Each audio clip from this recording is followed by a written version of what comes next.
জেলখানা থেকে আমার মায়ের চিঠি। চারপাশে ঘটে যাওয়া ঘটনার আলোকে খালেদা জিয়াকে কেন্দ্র করে কল্পনাপ্রসূত একটি লেখা।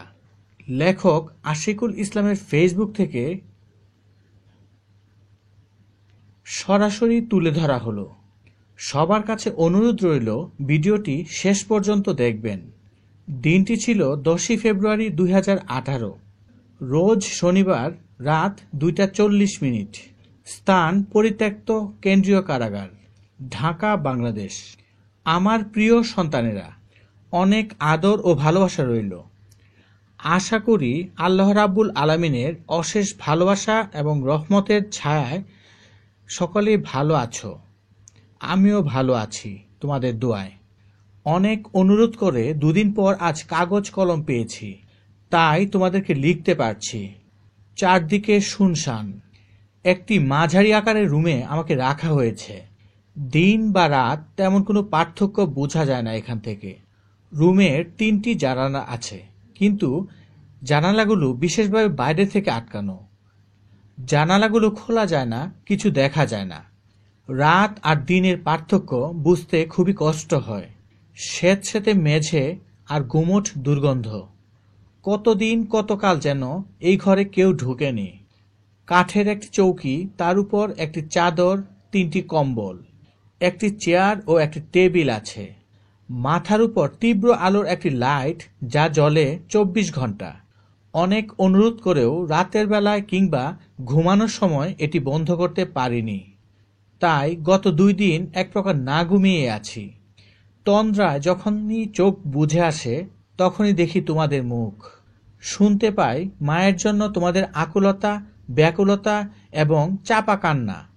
দেখতে পাই সমুদ্রের স্রোতের মতো তোমরা ছুটে আসছো মায়ের কাছে। বুকের মধ্যে হু হু করে ওঠে তোমাদের জন্য। আমার আদরের সন্তানেরা, প্রিয় সন্তানেরা, এই 2 দিন যাবৎ আমি চিন্তা করছি আমার অতীত এবং তোমাদের ভবিষ্যতের কথা। সময়ের হিসাব না রেখেই নামাজ পড়ছি। মহান রাব্বুল আলামিনের কাছে কাঁদছি তোমাদের জন্য আর দুঃখী বাংলাদেশের জন্য। যদিও অজু করতে বেশ কষ্ট হচ্ছে, পানি ভীষণ ঠান্ডা। এখানে গরম পানির কোনো ব্যবস্থা নেই, চাইলেও পাওয়া যায় না।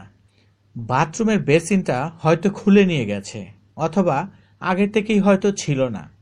3টি পত্রিকা পেয়েছি, কিন্তু পত্রিকার ভিতরের পেজগুলো রেখে দিয়েছে।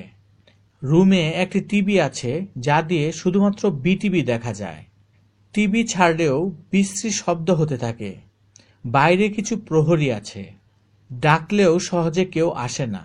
2বার মুখ ঢাকা কিন্তু ইউনিফর্ম পরা 2 তরুণী এসেছিল। কোনো কথা জানতে চাইলে ওরা উত্তর দেয় না, হয়তো ওদের উপর এমনই নির্দেশ দেয়া আছে।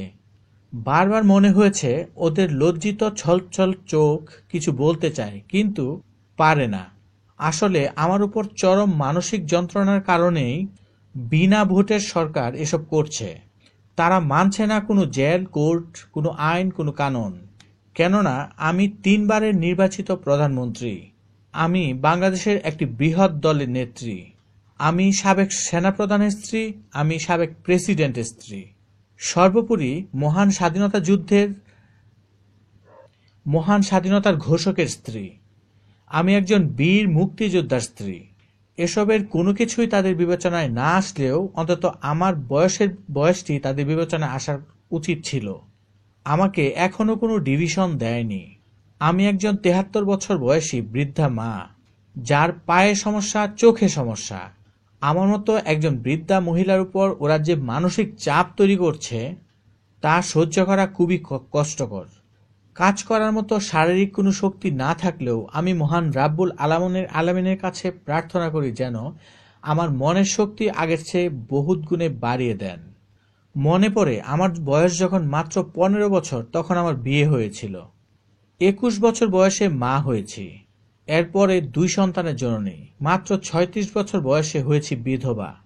কাজ পাগল স্বামী আমার দেশের মানুষের সেবায়, দেশ গড়ার সেবায় আমৃত্যু সময় দিয়ে গেছেন। যে উন্নত, সুখী, সমৃদ্ধ বাংলাদেশের স্বপ্ন তিনি দেখেছিলেন, গড়তে চেয়েছিলেন, যা এগিয়ে নেবার জন্য তার সহকর্মীদের সাথে আমিও তার অসমাপ্ত কাজে যোগ দেই।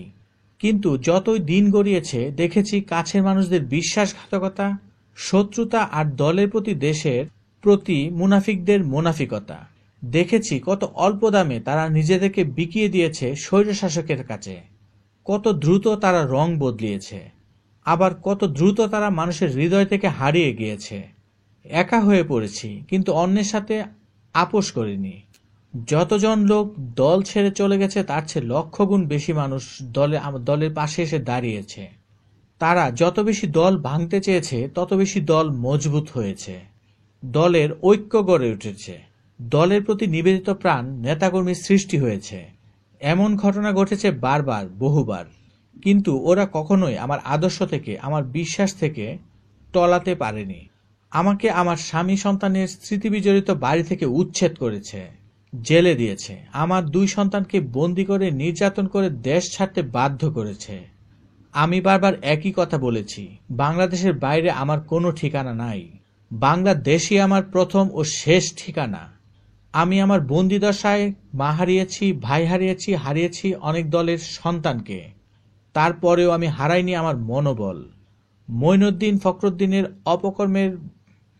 অগণতান্ত্রিক অপকর্মের বৈধতা না দিয়ে ঘৃণাভরে প্রত্যাখ্যান করেছি প্রধানমন্ত্রিত্বের পদ। অবিচল দাঁড়িয়ে থেকেছি দেশ, দেশের মানুষ এবং গণতন্ত্রের পক্ষে। যন্ত্রণার হাহাকারে তীব্র কষ্ট বুকে বেঁধে দাঁড়িয়ে থেকেছি চোখের মনি ছোট ছেলের কবরের পাশে। সবকিছুর পরেও কখনো মাথা নত করিনি অন্যায়ের কাছে, গণতন্ত্রের হত্যাকারীদের কাছে। দেশের মানুষের উপর ওদের অত্যাচার, নির্যাতন এবং নিপীড়নের বিরুদ্ধে সবসময় প্রতিবাদী করে গিয়েছি। দেশের মানুষকে সাথে নিয়ে গণতন্ত্রের মুক্তির মিছিলে নেতৃত্ব দিয়েছি। কোনো লোভ, লালসা, ভয়, ভীতি, ষড়যন্ত্র আমাকে আমার দেশের মানুষ থেকে বিচ্ছিন্ন করতে পারেনি, ইনশাল্লাহ পারবেও না।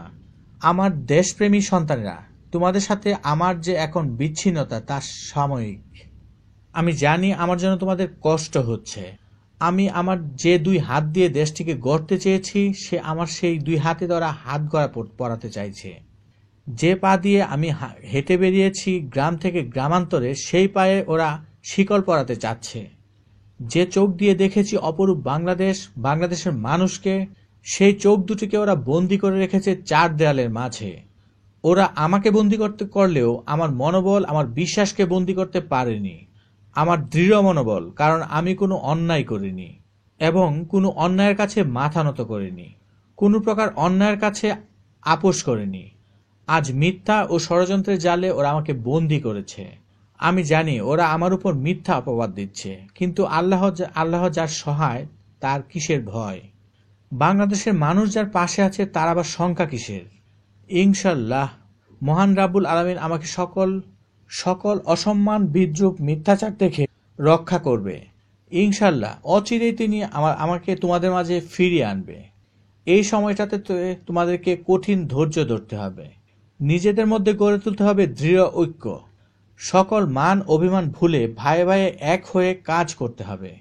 দলের মধ্যে কেউ যেন কোনো প্রকার চির ধরাতে না পারে এবং দলের সকল গণতান্ত্রিক আন্দোলন চালিয়ে যেতে হবে। শত্রু মিত্র চিনে চলতে হবে, কারণ কারো পাতা ফাঁদে পা দেওয়া যাবে না।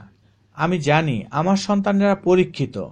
আমি জানি আমার সন্তানেরা ন্যায়কে ন্যায় এবং অন্যায়কে অন্যায় বলার সৎসাহস এবং যোগ্যতা আছে। কোনো প্রকার অন্যায়ের কাছে ওরা মাথা নত করেনি এবং করবেও না। মায়ের প্রতি তাদের ভালোবাসা এবং মমতা প্রশ্নাতীত। মনে রেখো, তোমাদের এই বৃদ্ধা মায়ের চাওয়া বা পাওয়ার কিছু নেই। মহান রাব্বুল আলামিনের কাছে একটি দোয়া, যেন দ্রুত তোমাদের মাঝে আমি ফিরে আসতে পারি, ফিরে এসে যেন দেশ গড়ার কাজে যোগ দিতে পারি, দেশের মানুষের মুখে হাসি ফোটাতে পারি। প্রিয় সন্তানেরা, শেষ রজনীর নামাজ শেষে আবারও লিখতে বসলাম। এই সময় আল্লাহ তাআলা সরাসরি বান্দার কথা শুনতে পান, দোয়া কবুল করেন। দেশের মানুষদের এবং নিজের জন্য দোয়া করেছি। তোমাদের সবার মুখ খুব মনে পড়ছে নাতিগুলোর কথা। ওরা কত দূরে, কতদিন দেখি নেয় ওদের মুখ। সেই কবে থেকেই তো একাই ছিলাম তোমাদের মাঝেই, একই শহরে থেকে। এখন আমি তোমাদের অনেক দূরে। এখন রাত প্রায় শেষ, মনে হয় ভোর হতে চলেছে। দূর থেকে আজানের ধ্বনি ভেসে আসছে। বাইরে পাহারায় প্রহরীদের পায়ের শব্দ শুনতে পাচ্ছি। হয়তো ওদের পরিবর্তনের সময় হয়েছে। আমিও চেয়ে আছি শুভ্র সুন্দর নতুন একটি ভোরের প্রত্যাশায়, এক পরিবর্তনের অপেক্ষায়। আমার প্রাণপ্রিয় সন্তানেরা, তোমরা ভালো থেকো, নিরাপদে থেকো।